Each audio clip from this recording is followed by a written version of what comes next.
Ladies and gentlemen, welcome back, and today I'm going to be teaching you guys how to dribble in a few basic flicks. So now that Rocket League has gone free to play, I get asked all the time how I keep the ball on top of my car. So I made this training pack to help you guys learn the basics. So the first shot just kind of throws you right into it. It just puts the ball on top of your car. And you're going to make a lot of mistakes at first when you're doing this. The ball is going to fall off your car. So you can just press your shot reset button and it automatically respawns right on top of your car, so you can give it another try. Now, one of the things I found helpful when I first started dribbling was to think of the ball in the car as having two different velocities. And your car kind of acts like a D-pad. So if the ball is on the front of your car, it will accelerate forward off of it. If the ball sits too far on the back of your car, you have to slow down, otherwise it'll roll off because your car is accelerating faster than the ball. Same thing on the right side of your car, the ball will roll off to the right. If it's too far to the left, the ball will accelerate off to the left. And if it's in the middle, the ball hardly moves at all, and you've got it perfectly in place. So basically, if the ball's on the front of your car, you have to accelerate to match. If it's on the back of your car, you need to decelerate to match, and turn left, turn right, respectively. Now, in my opinion, this is the hardest part of dribbling, is just getting used to moving with the ball on your car. So you can kind of treat this like it's a free play for dribbling, because it just quickly resets on top of your car. And just get used to moving around with the ball on top of your car. If you drop it, just reset your shot. So another important thing to know about dribbling is it's pretty impossible to dribble in ball cam. Like, I do it, some other players will do it for a little bit if they have to. But as soon as the ball gets to the sweet spot of your car, it becomes really hard to manage. So what a lot of people do is they pretty much strictly dribble in car cam.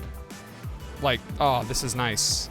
Camera doesn't move at all. As soon as you switch to ball cam, it's like impossible to judge where the ball is in relation to your car. Now, the second shot brings in the basics of getting the ball on top of your car. You can use, that's a very common scenario for dribbling. If the ball is rolling towards you, all you have to do is lightly drive at it and it'll pop up and you just drive under it. Basic pop-up dribble. Just a little bit of boost to get right under it and you're good to go. The next shot, use the side of your car to get the ball on top of your car. Another very common tactic. And same thing, rinse and repeat.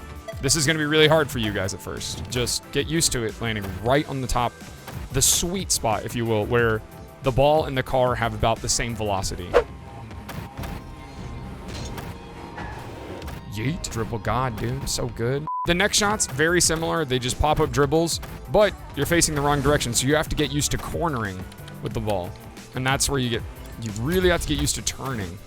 Getting the ball on the side of your car, using your momentum to keep the ball from touching the ground. Really tricky at first, but once you've mastered this, you can really set up some easy flicks on your opponents and stuff with basic cornering. Now, once you've gotten the concept of dribbling and getting the ball on top of your car, it's time to start incorporating some basic flicks. If the ball is towards the hood of your car and you do a forward flip, you will execute a basic front flick. Not the most powerful flick, and actually, in my opinion, a little bit harder to execute than just a little diagonal flick. But yeah, just hood of the car, forward flip.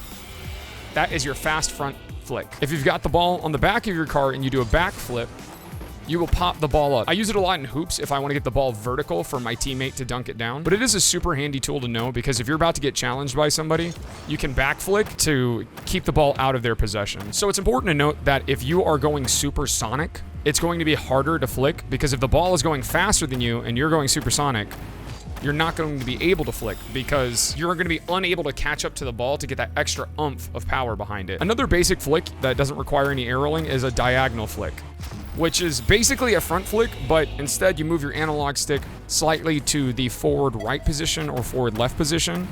And it helps for placing your shots a little bit easier, and you get a little bit more power behind the ball. That had more power, but it was a little low. Dribble god, dude. But the execution of this flick is the exact same. Keep it on the front of your car. See, that's why you don't go supersonic. See? Yeah, a lot of people will accidentally go too fast with the ball. Like right there. That's good. Perfectly placed diagonal flick. A really good spot to dribble is like right in the middle of the car. But for the flicks, you want it to be a little bit more forward so you can get the maximum amount of speed and power. So once you've mastered the basics of dribbling and those flicks, get used to catching the ball on top of your car and then dribbling to the net and making a quick little flick. That was a 45 flick. You guys haven't gotten there yet. That's just a habit of mine. We'll do that in the advanced flicks tutorial. And even on these cornering exercises, this one's important. Get used to catching the ball, cornering it left, executing a quick flick. Man, I cannot not 45 flick. And once you've mastered this training pack, then it's time to graduate to free play. I use training packs in conjunction with free play. I use training packs to teach the mechanic, and then free play is where you kind of master it. and get used to doing it organically, kind of gluing together the knowledge you learned in the training pack with all the little things that can't quite be mastered with something so rigid. If you have any questions or feel like you still haven't quite mastered dribbling after going through this video, let me know down below in the comments. Leave a like on the video if you found it useful. Subscribe to the channel if you are new. At the time of recording, we're about 11,000 subscribers, and I'll see you guys next time.